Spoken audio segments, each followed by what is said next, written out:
Selamat pagi anak-anak semua, apa kabar hari ini? Luar biasa ya, sehat ya anak-anaknya. Oke anak-anak sekalian, sudah pada ibadah ya? Nah, kalau sudah selesai ibadah, kita masuk pelajaran kita. Bahasa Indonesia, kita sekarang masuk tema 2, masuk di tema 2 menyayangi tumbuhan dan hewan. Tapi sudah masuk di subtema 4 ya. Subtema 4.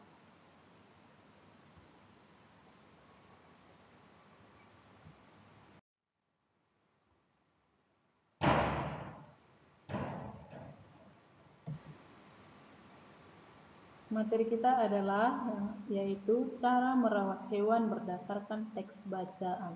Kemarin udah Miss kasih catatannya. Jadi materi kita mencari cara merawat hewan berdasarkan teks bacaan. Bacalah cerita di bawah ini dengan lantang dan jelas. Sudah dibaca belum ini kemarin ya? Dibaca ini anak-anak ya. Oke.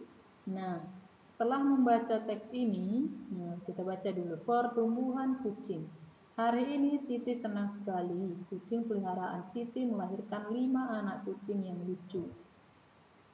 Anak kucing yang dilahirkan memiliki warna yang berbeda-beda. 3 anak kucing berwarna putih seperti induknya. 1 anak kucing berwarna hitam. 1 anak kucing lainnya berwarna belang. Siti senang melihat kucing karena kucing termasuk hewan yang pintar.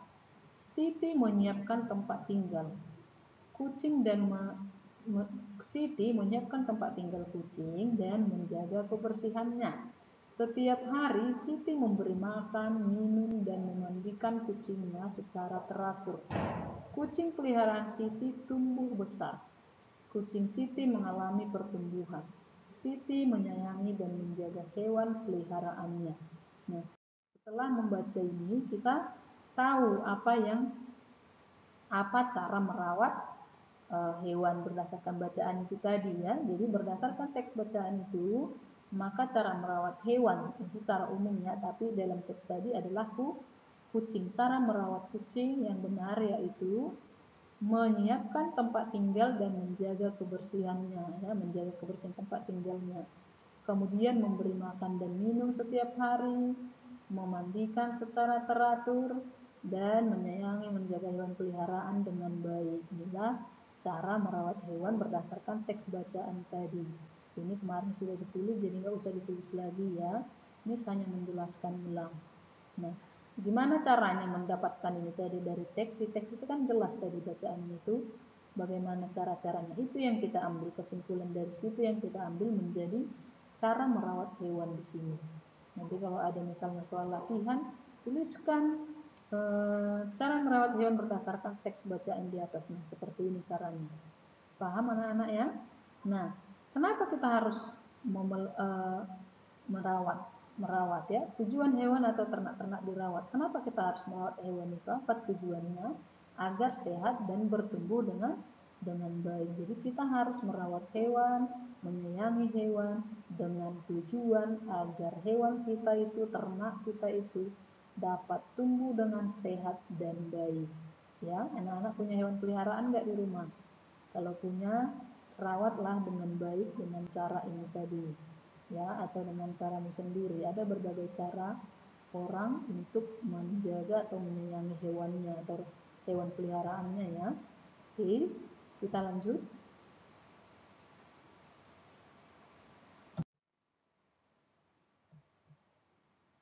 Mengenal profesi dalam kehidupan sehari-hari. Ini kemarin sudah ditulis.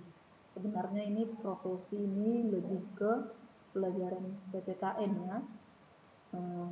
Tapi di sini kenapa Miss buat ini? Kita mau tahu dari sini kita akan membuat hasil teks wawancara ya. Nah, ada banyak profesi yang dapat kita temukan dalam kehidupan sehari-hari, diantaranya nih, apa ini? Dokter hewan, apa tugasnya?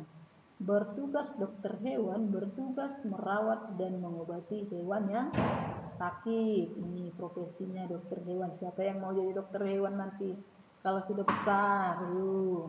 Apalagi ada Petani bekerja menanam berbagai tanaman. Ya, ini seperti gambar.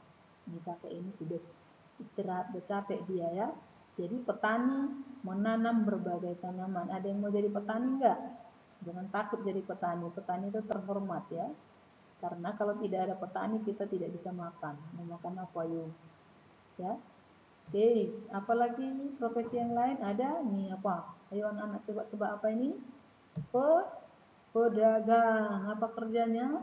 Menjual barang-barang yang kita butuhkan nih, seperti di gambar. Ada sayur, ada bayam, ada apa ini, jagung, tomat, cabai, semua ya. Kalau nggak ada pedagang juga kita tidak bisa makan ya. Jadi makanya Miss bilang sebenarnya ini di PPKN. Artinya antar profesi satu dengan profesi lain harus saling membutuhkan, saling menghargai, menghormati. Apalagi selain dari situ nih, ayo aku ini. Tahu nggak ini apa? Hah? Guru. Tugasnya apa? Mengajarkan ilmu pengetahuan kepada siswa. Ayo anak-anak, silahkan dipilih nanti mau jadi apa kalau sudah besar. Untuk profesi-profesi ini, kalau sudah tahu bisa dipersiapkan dari sekarang ya. Rajin belajar, jangan malas-malasan ya. Oke, kita lanjut. Nah, berdasarkan apa tadi, apa namanya itu, profesi-profesi tadi, kemarin sudah ditugaskan untuk membuat wawancara ya kan? Nah, sekarang kita masuk materi kita selanjutnya, yaitu membuat pertanyaan berdasarkan cerita bergambar. Nah, ada kemarin ini juga sudah ya. Yang pertama, siapkan tempat yang hangat. Apa tadi hewannya? Itik ya. Berikan alas kain dan bekas atau jerami. Kemudian yang kedua apa? Langkah kedua, siapkan pakan. Pakan itu adalah ini makanannya di dalam kandang. Larutkan pakan itik dengan sedikit air sehingga mudah ditelan. Berikan pula air untuk minum itik. Gantilah air minum setiap hari agar tidak kotor. Oke. Kemudian cara yang ketiga adalah letakkan kandang di tempat yang kering dan hangat. Kamu juga dapat meletakkan lampu di atasnya agar itik merasa hangat. Ini ada lampu ya. Kemudian ada langkah yang keempat. Apa itu? Nih, itiknya sudah dewasa ya, sudah mulai besar. Nah, setelah dia dewasa, setelah mulai besar, saat anak itik mulai tumbuh dewasa sekitar 16 minggu, kita dapat memberikan pakan itik dewasa. Pakan itik dewasa memiliki butiran yang lebih besar, seperti pada gambar tadi ya, padi. Seperti padi dia. Nah, sekarang buatlah pertanyaan. Kemarin ini sudah ditugaskan ya. Buatlah pertanyaan berdasarkan gambar yang disajikan tadi. Sekarang diskusi apanya? Untuk membuat pertanyaan, kamu harus ingat kata, jenis kata tanya ya. Nah, kalimat tanya itu harus diawali dengan kata tanya. Untuk membuat pertanyaan berdasarkan gambar yang tadi, kamu harus ingat kata tanya ini. Apa aja itu? Apa, siapa, di mana, kapan, mengapa, bagaimana, berapa. Udah kemarin ini ya. Jadi kita pelajari dan kegunaan-kegunaannya. Sekarang kita praktekkan. Ayo kita buat pertanyaannya. Maka berdasarkan jenis kata tanya tersebut, kita dapat membuat kalimat tanya berdasarkan urutan gambar di atas. Contohnya, apa contohnya? Nih, jadi kalau kemarin kamu sudah buat pertanyaan, kamu cek sendiri sudah bagus atau belum. Kalau belum bisa diperbaiki. Nah, berdasarkan gambar itu kita bisa buat pertanyaan dengan 7 jenis kata tanya yang sudah kita pelajari. Contohnya yang pertama, apa yang harus dipersiapkan setelah itik menetas? Ada tadi ya, ada buat kandangnya. Siapa yang bertanggung jawab merawat itik tersebut? Ya kamu yang memelihara, ya kan? Oke, di mana sebaiknya itik tersebut ditempatkan? Di tempat yang hangat, yang teduh, ya. Kapan waktu yang tepat untuk memberikan itik makan? Terus, mengapa itik harus diletakkan di tempat yang hangat? Bagaimana cara merawat itik dengan baik? Berapa usia itik saat dinyatakan sudah menjadi dewasa? Jadi ini jenis kata tanya atau kalimat tanya yang bisa kita buat berdasarkan gambar yang tadi ya. Nanti kalau ada latihan seperti ini anak-anak udah bisa ya. Nah ini kasih jawaban dari yang kemarin. Nah kalau kamu sudah buat pun nggak apa-apa, tinggal cek sudah benar berarti kamu sudah paham. Kalau belum bisa diulang lagi ya. Oke, kita lanjutkan. Nah, materi kita selanjutnya adalah menentukan penokohan dalam dongeng dan unsur-unsur dari cerita. Sebenarnya ini sudah pernah kita pelajari di kelas 2. Nah, untuk materi yang ini kamu bisa tuliskan di buku tulismu ya. Bisa tuliskan di buku tulismu yang ini, karena kemarin ini belum. Apa itu penokohan? Penokohan itu merupakan salah satu unsur dalam dongeng. Unsur dalam dongeng. Penokohan adalah tokoh yang ada dalam dongeng beserta sikap dan sifatnya. Nah, unsur-unsur pada cerita atau contohnya cerita bergambar atau dongeng. Cerita bergambar seperti tadi ya, bisa, atau dongeng. Semuanya cerita itu ada unsurnya. Apa itu? Yang pertama adalah tokoh. Tokoh itu adalah orang yang berperan atau pelaku atau pemeran dalam cerita atau dongeng. Seperti tadi cerita bergambar itu, tokoh yang ada di situ adalah ada itik, ya kan? Kemudian yang memelihara itu tokohnya. Tokohnya itu adalah orang yang berperan atau orang pelaku yang berperan di situ ya. Kalau kamu suka nonton sinetron, pemainnya itulah itu, tokoh itu adalah pemainnya ya. Nah, unsur yang kedua adalah watak. Watak itu disebut juga dengan sifat tokoh atau perilaku tokoh dalam sebuah cerita atau dongeng ya. Jadi ada watak baik, ada watak buruk. Itu namanya protagonis dan antagonis. Sudah pernah belajar ya? Kalau kamu nonton sinetron, ada yang baik, itu wataknya adalah baik atau sifatnya baik. Ada yang jahat, kerjanya jahil aja, ngerjain, itu sifatnya tidak baik atau wataknya tidak baik. Jadi ada watak. Kemudian ada unsur yang ketiga, yaitu ada latar. Latar itu adalah keadaan tempat, waktu atau suasana dalam suatu cerita. Contohnya kapan dia, latarnya itu tempatnya di mana, tuh ya.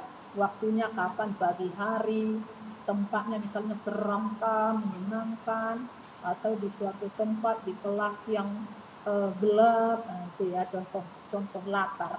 Suasananya menyenangkan atau menyedihkan. Nah itu contohnya, latar itu adalah keadaan tempat, waktu atau suasana dalam suatu cerita. Kemudian ada unsur yang keempat yaitu alur. Alur itu adalah jalan cerita suatu cerita atau dongeng, jalan ceritanya.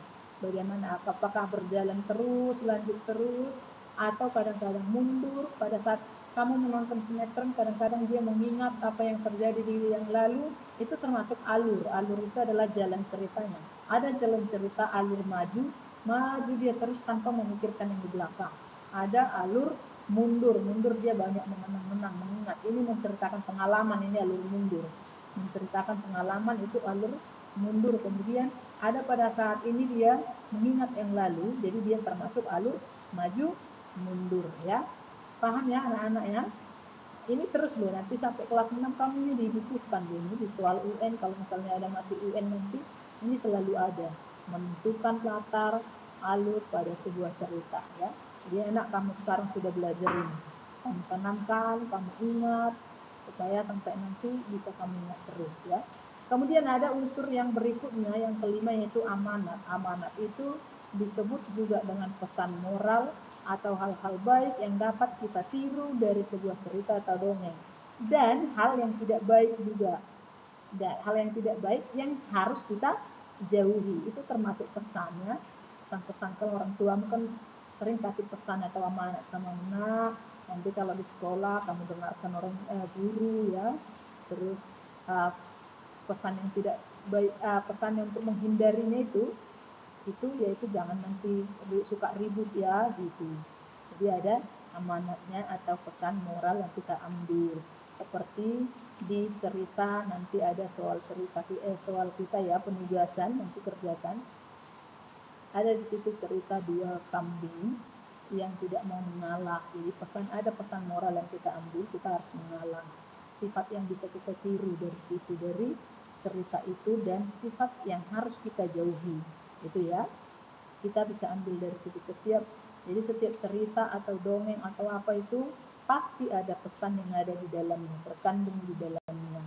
Ya, sudah paham anak-anak? Ya, sampai di sini pelajaran kita anak-anak. Setelah mempelajari ini, penjelasan ini, jangan lupa kerjakan soal latihan di penugasannya.